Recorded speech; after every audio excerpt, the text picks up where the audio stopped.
Hey everyone, I want to talk about something which I think you guys will appreciate because we're all feeling the same way.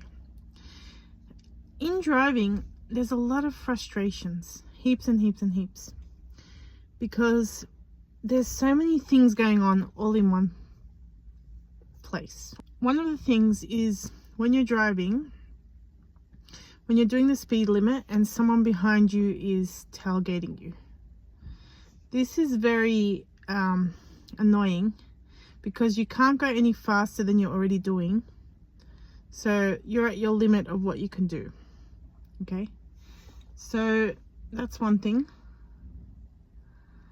And then you're thinking, why are they doing that? You know what I mean? And then on top of that, another layer is a lot of the times those people are looking at you like you're the idiot that's doing something really stupid, which you're not. So then there's an element of frustration because you are not actually doing anything wrong. They are, but they're making you feel that you are. When you get to a roadworks 40 zone, that's a big problem because society makes you feel like if you do 40, you're a big idiot, basically, to put it bluntly. So a lot of people cannot take that pressure, and so they just succumb and they just do whatever speed everyone else wants them to do. If you don't do it, they're looking at you. It's either two things. One, like this sarcastic smile, which people do to me, like look at this idiot, what's she doing? Oh, she's doing the speed limit, how stupid. And then they look at each other, like have a little chat about it. And sometimes they do these little swirl motions like you're in the way. Or aggressive, like I had this grandma and grandpa driving behind me the other day. I was in a 40 zone and they were looking at me like I was the dumbest idiot in the universe.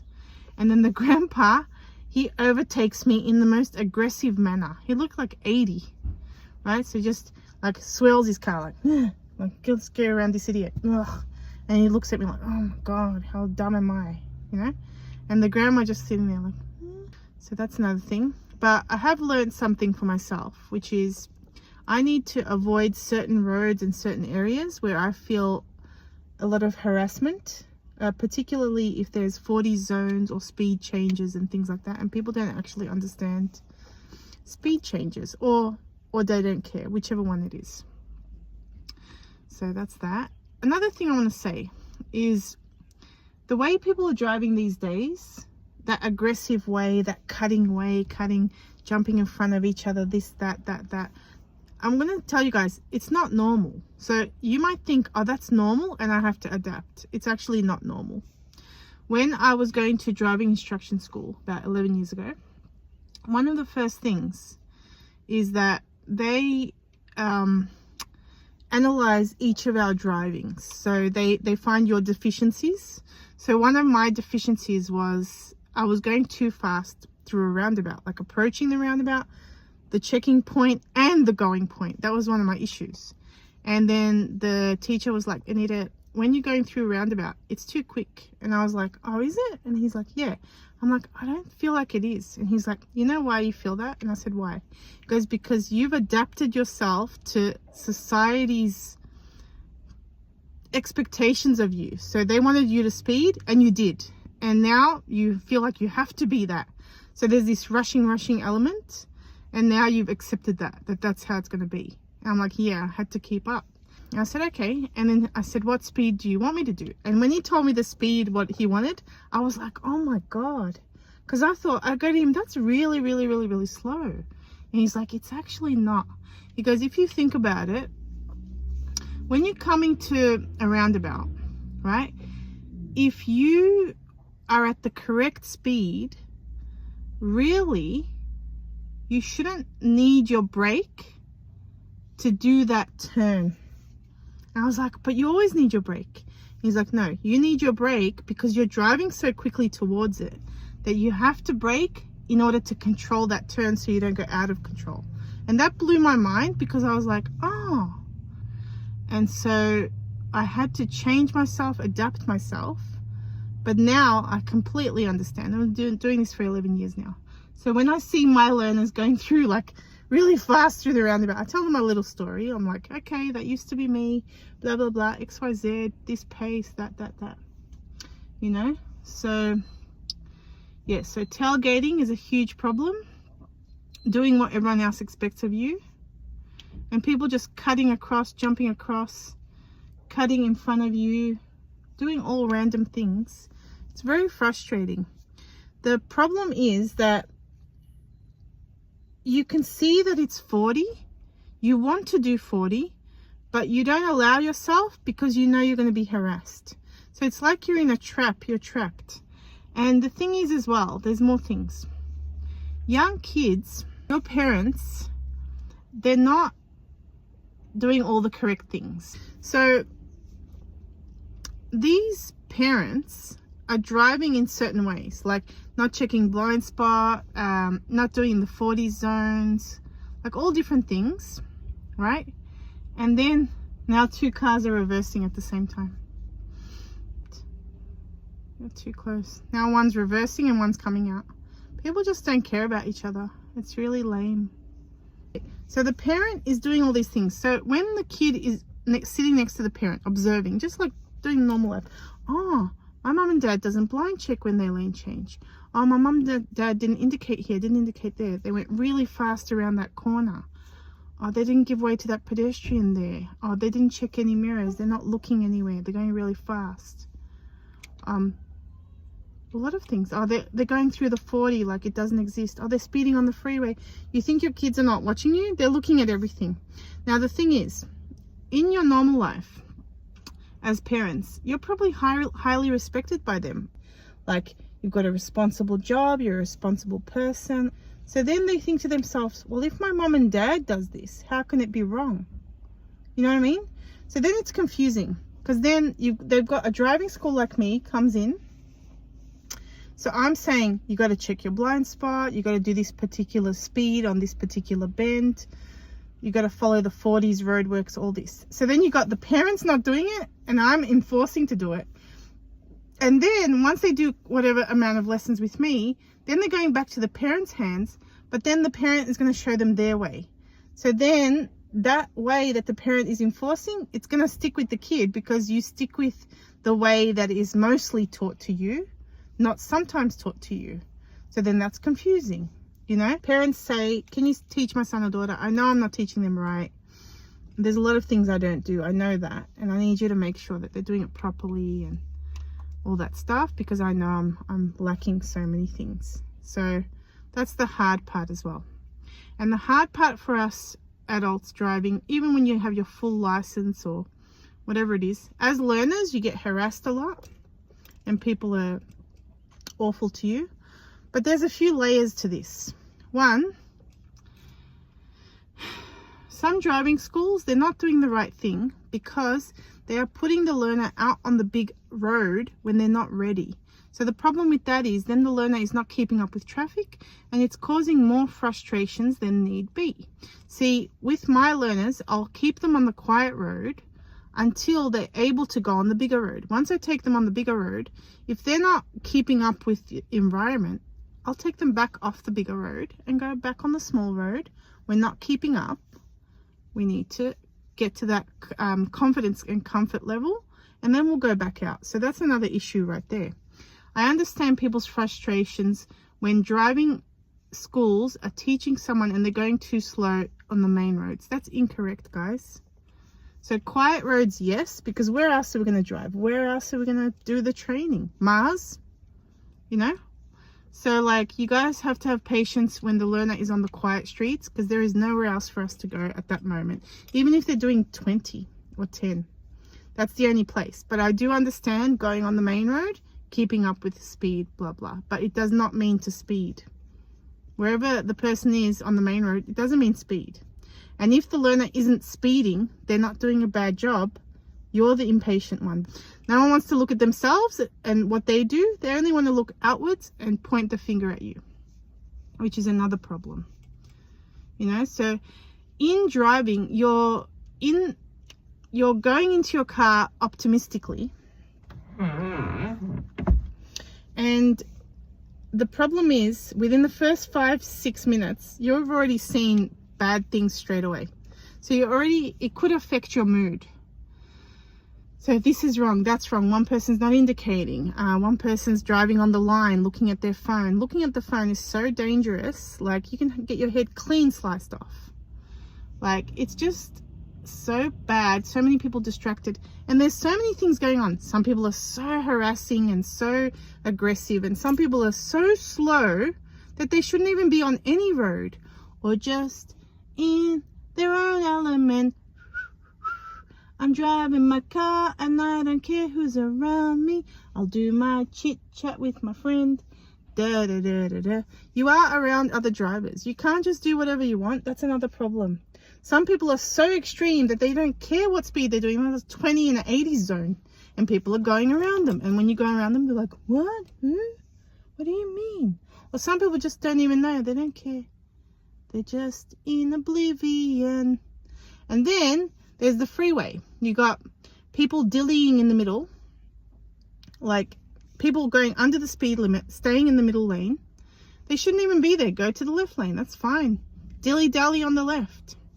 And then you got people in the right lane on the freeway who are just driving in the right lane. It's an overtaking lane. It's not a driving lane.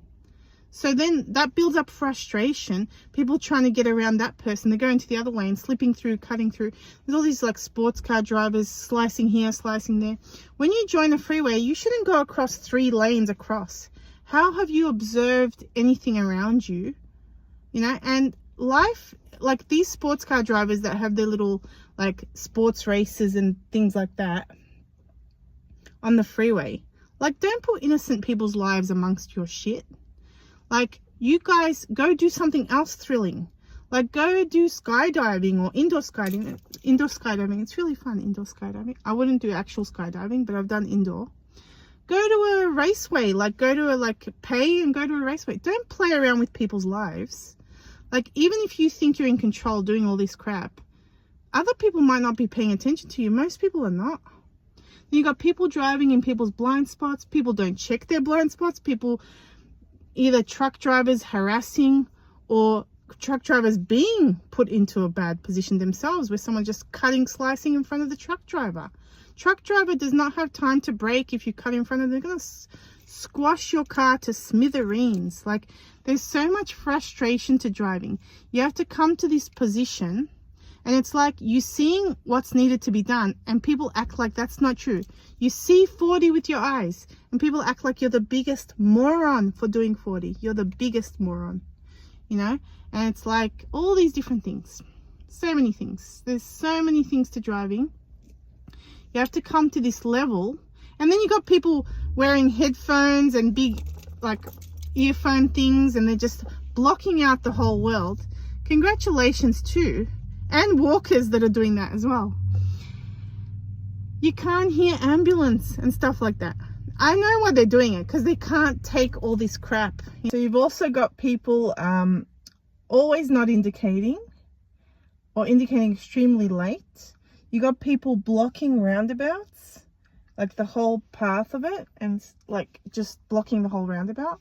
You got people blocking traffic lights, going when there's no room for them, blocking the turn of the traffic lights. This happens a lot where I live. You got bus drivers as well, like cutting in the wrong gap. Just people cutting right in front of you. Like, you're driving and someone just cuts across you, right across you at the very last second, or takes the gap that makes you need to brake. You know, stuff like that. If someone is joining a road, you have to calculate, can I join it? And can I also accelerate enough that my speed is matching the pace of the joint road? You don't just join the road, I'll go whatever, and whoever is behind me, I don't care. It doesn't work like that. Can I join it? Should I join it? And don't just do something because the car in front of you does it. And stop signs, no one's stopping at all, not for a millisecond. You're meant to stop for a second and go. There's so many things going on in driving, and there's more things. So there's so many more things. You know, people crossing the thick line at the lights too far, or on the other hand, people going so much back from the lights that they are so far from the lights, you know, far away. The other day, I swear, there was this van, I think it was behind me, yeah, so he was maybe a whole street away from my car, a whole street, and I'm not joking, I couldn't even believe my eyes. And I'm looking like, is he on his phone? He wasn't. He was just staring like this, just staring into space. So my car is, say my car is down the street, like it was a busier road in Wintervale, and his car was like a whole street length down from me. And then eventually he moves forward, and that kept happening. Imagine so much frustration behind him that like they don't understand why he's not moving, you know. So, and neither do I, to be honest. And then you got people in traffic, they're so far away from the car in front of them, like so far away. You could fit another car or two or three, you know. And sometimes because they're on their phone, but sometimes they just think that's safe and that's good, you know. And what else? Or some people so close to you that you two could be one car. Like, what does that even mean? You need to have enough distance that basically your wiper blades are under the tires as a rough guideline. Because if the car in front of you breaks down, you can leave. You know what I mean? Or say in UK, that I've heard there's a lot of carjackings in UK. So like you're protecting yourself as well. Say that you've got a good amount of distance, like you can see under the tires, the wiper blades are under the tires. If that car in front of you broke down, you could leave. And if the car behind you is not giving you that enough distance, at least you've got distance from the car in front of you, so that if you lock your door, you could just turn the wheel and you could leave and escape. So the stopping distance is enough for you to leave if necessary. It's for your own protection.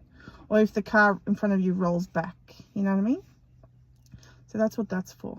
If it's nighttime and you're driving somewhere and you need your high beam, and then you put your high beam on, yeah, all right, you're taking account if someone's coming towards you. But how about the car that's actually driving in front of you? How about them?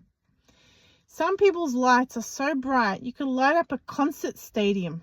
Like, what about others? How about other people? What about that? You know, like you have to think about all this, you know, and put your lights on. Some people, it's night, they've got no lights on. Like, look around, and don't put your belt while you're driving. Put your belt first, secure yourself, and then start the engine, and then don't put your belt on while you're driving, while you're reversing. In our day, we've got a lot of things to think about. What am I going to have for dinner tonight? The endless question about dinner, which is very annoying. What am I going to have for dinner? I hope this person's okay. I hope this is going good. I hope that. All the million things you got to do in your day. And another thing, are they indicating? Where are they going? What direction is that car driving in? So we've got other things to think about. We don't need to also think about whether you're going to turn or not, you know? Indicate, you know? It's a part of life. Like, and another thing I've noticed, some, not all, elderly drivers, they're just in their own world. So if you can't keep up with traffic, don't go to certain roads. Avoid certain roads and stick to roads which you feel more comfortable with. And if need be, have your license restricted to a certain kilometer radius. And that's fine. You know, so not all. If it's nighttime and your lights are not working, like, you know, fix your lights. If one of your lights is out, don't just put the high beam, because that's very distracting. Just like fix up your light. Learn to do it. It's not that hard. Or if you don't want to or can't be bothered, super cheap auto. You go, you pay them like not much money, and they'll do it for you. And as they're doing it, just watch them and you can learn. Because you need your lights, you need your indicators, you need your brake lights. What if someone's on their phone behind you, they're relying on your brake lights, maybe, and then your brake lights are not working and they'll hit you, and then it's your fault. You know what I mean? So these are all your responsibilities. Check your lights, check your brake lights, check your tires. You know, make sure your tires are roadworthy. And you don't necessarily have to spend huge bucks. Like, I go to a tire guy and he's really great. You know, there's also a place in Hoppers. They do a pretty good like price, everything. If the weather is foggy or cloudy or slightly darker, put your lights on. There's so many cars with no lights on, many times. They're driving with no lights on, you know, all the time. And if the traffic light turns yellow and you didn't make it, make the next one, get the next one. Don't drive towards a traffic light like, I gotta make it. If I don't, oh my God, what's gonna happen? Ah, go, you must go. And then turn like freaking some wild horse. Like, just wait for the next one, get the next one, catch the next one. You don't have to make it. You don't have to. You can get the next one. But on the same token, if the light is a green arrow, go. What are you waiting for? Like, it's only green arrow for a certain amount of time. Some people, they make it like they're the only car. It shouldn't be just that one car can turn in an arrow. Should be a few, unless it's a specific light that doesn't stay on long. Okay, but think about the timeliness of what you're doing. You know, say the light will only stay on green arrow for like 20 seconds. So pay attention, especially if you're the leading car. Well, any car, but if you're the lead car, look at the lights, pay attention. Is it arrow? Is it just green? What is it? How long do I have to make it? How's the car behind me? How am I? You know, and when you're turning, don't cross the line, follow the line. The line is a guide. Everyone's doing all these same things, same, all the time. And you've got people like with their kids in the car with their seatbelt on, but the kid is not big enough for the seatbelt. So with the seatbelt, it has to fit, has to go on my shoulder, across my body, down to my hip, holding my body. Kid's body is small, so they're not held. So they're not safe just because you strap this thing on. The kid's body has to be the right size for that. So if it's not the right size, you have to get those kid chairs or the booster chairs and keep them sitting at the back until they're ready for that, because just putting this strap thing does not mean they're safe. You've also got people parking wrong, so they're using the other line, so then that blocks the car next to them from being able to park where they want to park. So it actually affects many rows, not just that first one. If you're parking, try and park between the lines so that either side of you can open the car door. If you are cutting into the lane, that means that other people can't park properly because of you.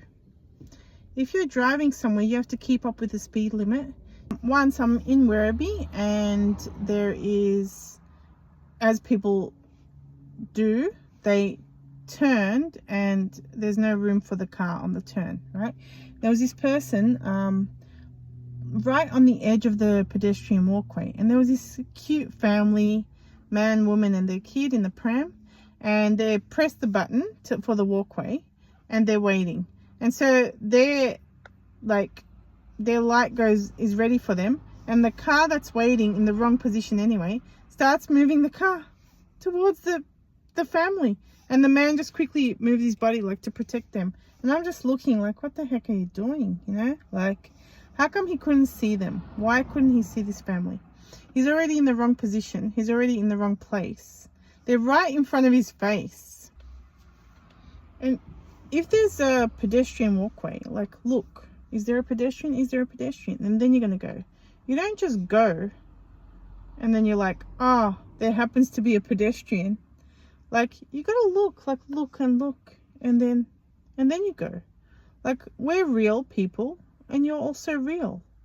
Like, you don't just do everything that you want to do in driving.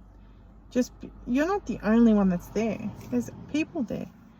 What if it's a little child crossing the road, running across? You know what I mean? Like, anyway, look out for things. Look around. Have patience.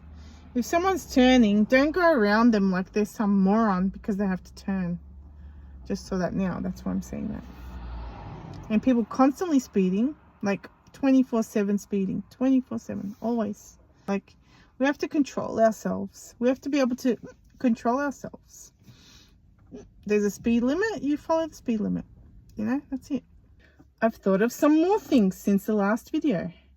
When you're braking, like when you're slowing your car down to the lights, when you finish braking, it shouldn't be like you're in a wild Luna Park ride. It should be like a marshmallow touched another marshmallow.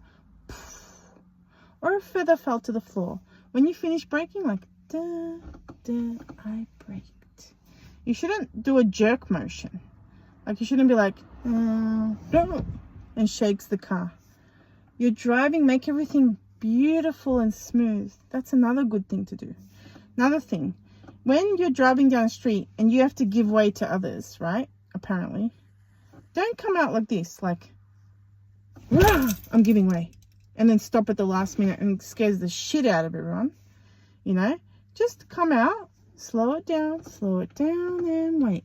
Let the cars do the thing, and then you go. Don't come out so abruptly and like as if you won't stop. You know, you think, oh, I know I'll stop. How does anyone else know you're going to stop or give way? So do things nicely. Think of other perspectives when you're doing something. When you're braking and there's a car in front of you, don't brake so late that they think you're going to smack into the back of them. Brake in a nice way. And just go on the speed humps. What's this around the speed humps business? I can't have this happen for 1 second. I must have one wheel sideways. Isn't one wheel sideways worse than actually just two wheels like this? Anyways, there's so much aggression. There's so much egotistical behavior. There's so many people doing wrong and not admitting their wrongs, making you feel like you're wrong. And then you look at their face and then they don't care what you're doing, you know? Like, it's just so many ridiculous things happen when you're driving, and you have to go inside yourself and find calm and peace amongst the crazy shit that goes on, you know? And you have to observe but not react, you know? And that's extremely difficult. We're inside of this kind of, everyone's really angry, everyone's really rushing, and everyone thinks that this driving is normal, and this is a problem. But it's not going to change. There's no change. So, yeah. And even, unfortunately, police officers driving wrong. Bus drivers doing wrong. There's so many things. Like, I think it's Tarneet Road. You guys know which road I'm talking about. When people just cut in the last minute to turn. As a driving school, I'm going to do the speed limit. And I'm not an idiot just because I'm doing that. And you don't need to do your little smirks and whatever. I'm just someone who's doing my job and doing it properly. There's a lot going on, you know, and it's really frustrating, to be honest. So yeah, this is my little conversation. I thought it was important to talk to you guys about it because you're all feeling the same way. Like, anyway, all right guys, have a great day, and I hope this video has helped you in some way. Thank you. Bye.